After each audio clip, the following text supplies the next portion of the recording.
A verdict has been reached after a nearly 2-week-long trial. Jarrod Ramos has been found criminally responsible in the Capital Gazette mass shooting.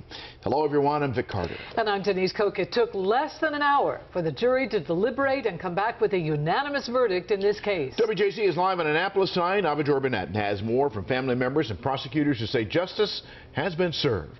Joy. Good evening. It's been a really long and really surprising day in many aspects here. Well, the jury, all 12 of them, said the defendant is criminally responsible for that shooting that took place about 3 years ago at the Capital Gazette. And we want to take you back a little bit. This process started more than 2 weeks ago. And today, when the jury got the case right before 1, people didn't really know what to expect with regards to how long it would take. When the verdict came back in less than 2 hours, a lot of the folks were stunned. The verdict was unanimous. All 12 jurors, 8 men and 4 women, stood up in court and said the defendant was criminally responsible for the mass shooting that left 5 people dead. Family members and survivors who attended the trial over the 2 weeks sometimes watched graphic images of the shooting. They thanked the jury. I think when people talk about the 5 victims of this violent crime, you can look around and see there's a lot more than 5.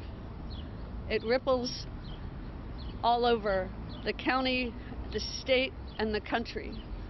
There are a lot of people who couldn't be here today because they have to choke on their own words when they talk about this horrific crime. The trial lasted for more than 2 weeks. There were dozens of witnesses, and many hours came down to a single moment. The prosecution said the shooter was thinking like a chess player on the day of the attack. They say he planned his entry into the newsroom and how to keep himself safe while killing others.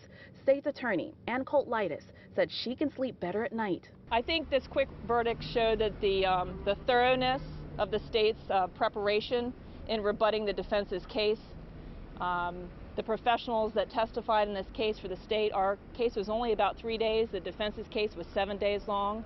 And our job was simply to rebut what the defense put on, and we did a great job of that. The defendant had already pleaded guilty to 23 counts related to the mass shooting that killed Gerald Fishman, Rob Hyacin, John McNamara, Rebecca Smith, and Wendy Winters.